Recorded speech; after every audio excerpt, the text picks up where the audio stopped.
It wasn't a situation where I studied in Europe or, had a long time understudy of a very traditional, generational thing. This was really kind of something that I did a lot of research on it, screwing up a lot of stuff, throwing stuff out. The love of cooking and butchering was really kind of what initially started it.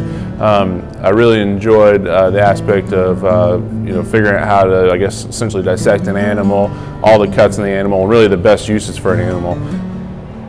When I grew up early on in my cooking, it was very common, especially in this region of the country, just to use the center cuts, so the loins, the rib chops, that sort of thing. And we didn't do a very good job in this region of utilizing the entire animal.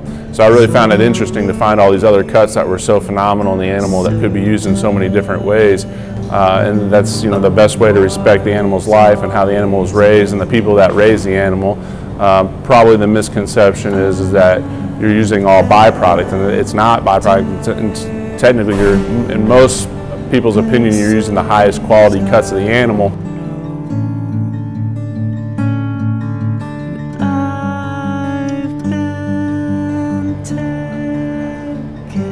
I think in the United States we had a certain quality issue with charcuterie produced in the United States up until really maybe 10 or 15 years ago, when a few producers started coming on. It was very commercialized for a number of years. They were turning out using poorly raised pork and a lot of different ingredients that didn't necessarily need to be in there. And I think that people now expect you to use high quality ingredients, high quality pork, or high quality meats in general. It'd be more out of the norm to use low quality ingredients, which is how it has been and how it should be. It's how it has been in Europe and how it should be in the United States. It just took us a little while to get there.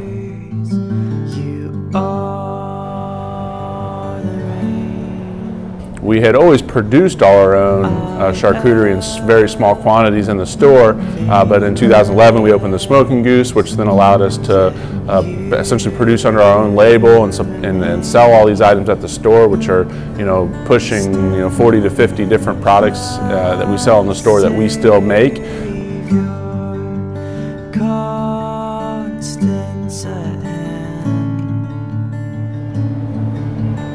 I think one thing that I really love about this is watching things grow over a period of time. Never really anything for the short term. I try to get into things that I know that are going to last, and I think the charcuterie is kind of symbolic of that. But when I was young, cooking in the day, everything's a la minute. You get to see the results, the fruits of your labor, nearly immediately. I mean, within a day or two of producing. And obviously with charcuterie, you don't have that. I mean, sometimes it's months or even years before you get to see the end product of that.